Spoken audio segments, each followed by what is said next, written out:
दूसरा सलातीन बाब 14। और शाह इसराइल यहू आखिस के बेटे युआस के दूसरे साल से शाह यहूदा युआस का बेटा अमसिया सल्तनत करने लगा। वो 25 बरस का था जब सल्तनत करने लगा और उसने यरूशलेम में 29 बरस सल्तनत की। उसकी माँ का नाम यहू अदान था जो यरूशलेम की थी, और उसने वो काम किया जो खुदावंद की नज़र में भला था, तो भी अपने बाप दाऊद की मानंद नहीं, बल्कि उसने सब कुछ अपने बाप युआस की तरह किया। क्योंकि ऊंचे मकाम ढाए ना गए, लोग हनूस ऊंचे मकामों पर कुर्बानी करते और बखूर जलाते थे। और जब सल्तनत उसके हाथ में मुस्तहकम हो गई तो उसने अपने उन मुलाजिमों को जिन्होंने उसके बाप बादशाह को कत्ल किया था जान से मारा, पर उसने उन खूनियों के बच्चों को जान से ना मारा, क्योंकि मूसा की शरीयत की किताब में जैसा खुदावंद ने फरमाया लिखा है कि बेटों के बदले बाप ना मारे जाएं और ना बाप के बदले बेटे मारे जाएं, बल्कि हर शख्स अपने ही गुनाह के सबब से मरे। और उसने वादी शोर में 10,000 अदूमी मारे और सिला को जंग करके ले लिया, और उसका नाम युक्तील रखा जो आज तक है।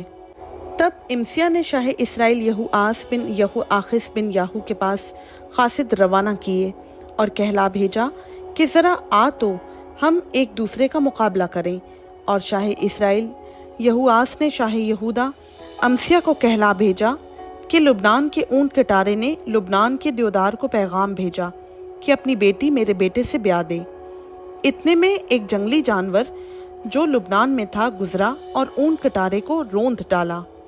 तूने बेशक अदूम को मारा और तेरे दिल में गरूर समा गया है, सो उसी की डींग मार और घर ही में रह।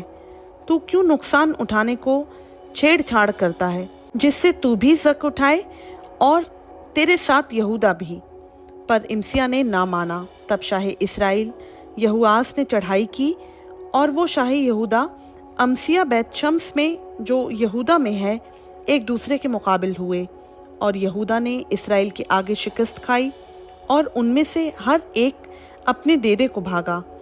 लेकिन शाह इसराइल यहूआस ने शाह यहूदा अमसिया बिन यहूआस बिन अक्सिया को बैत शम्स में पकड़ लिया और यरूशलेम में आया, और यरूशलेम की दीवार इफ्राइम के फाटक से कोने वाले फाटक तक 400 हाथ के बराबर ढा दी। और उसने सब सोने और चांदी को और सब बर्तनों को जो खुदावंद की हैकल और शाही महल के खजानों में मिले और कफीलों को भी साथ लिया और सामरिया को लौटा। और यहूआस के बाकी काम जो उसने किए और उसकी क़ुव्वत, और जैसे शाही यहूदा अमसिया से लड़ा, सो क्या वो इसराइल के बादशाहों की तवारीख की किताब में कलमबंद नहीं। और यहूआस अपने बाप दादा के साथ सो गया और इसराइल के बादशाहों के साथ सामरिया में दफन हुआ, और उसका बेटा योरबाम उसकी जगह बादशाह हुआ। और शाह यहूदा युआस का बेटा अमसिया शाह इसराइल यहू आकिस के बेटे यहूआस के मरने के बाद 15 बरस जीता रहा।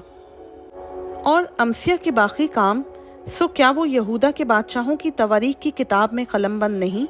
और उन्होंने यरूशलेम में उसके खिलाफ साजिश की, सो वो लकीस को भागा, लेकिन उन्होंने लकीस तक उसका पीछा करके वहीं उसे कत्ल किया, और वो उसे घोड़ों पर ले आए, और वो यरूशलेम में अपने बाप दादा के साथ दाऊद के शहर में दफन हुआ। और यहूदा के सब लोगों ने अजरिया को जो 16 बरस का था उसके बाप अमसिया की जगह बादशाह बनाया। और बादशाह के अपने बाप दादा के साथ सो जाने के बाद उसने एलात को बनाया और उसे फिर यहूदा की मुमलकत में दाखिल कर लिया। और शाह यहूदा युआस के बेटे अमसिया के 15वें बरस से शाह इसराइल युआस का बेटा योरबाम सामरिया में बादशाही करने लगा। उसने 41 बरस बादशाही की, और उसने खुदावंद की नज़र में बदी की। वो नेबात के बेटे योरबाम के उन सब गुनाहों से जिनसे उसने इसराइल से गुनाह कराया बाज ना आया।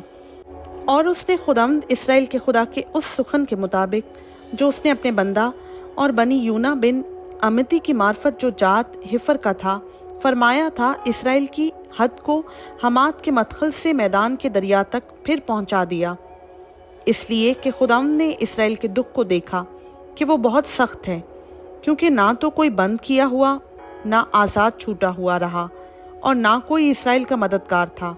اور خداوند نے یہ تو نہیں فرمایا تھا کہ میں روئے زمین پر سے اسرائیل کا نام مٹا دوں گا؟